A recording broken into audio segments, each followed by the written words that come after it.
Ayah, adik tak kira, adik nak juga kasut baru. Kasut tu kan elok lagi. Tak apalah, nanti kalau ayah ada duit, ayah beli kasut baru untuk kamu Dek, ayah harap kamu faham. Buat masa ni ayah belum mampu lagi nak belikan kamu kasut baru. Sabar je, Dek. Hai, tadi kata tak ada duit. 11 big sale. 11 big sale? Rasanya inilah permulaan baru yang bermakna untuk hidup ayah. Dengan 50% diskaun yang ada ni, pasti hidup kita akan lebih bermakna, Dek. 11 ni lah masanya untuk kita berbelanja puas-puas.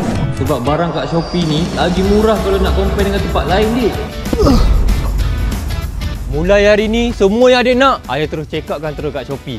Lagi murah, lagi cepat, lagi berbuah hati adik. Kalau adik nak murah lagi, adik masuk Shopee Live Marathon. Boleh dapat 50% diskaun. Adik masuk je, tengok je, betul dapat diskaun, Dek. Kalau macam tu, cepatlah beli kasut baru adik. Ayah beli sekarang, tu jap.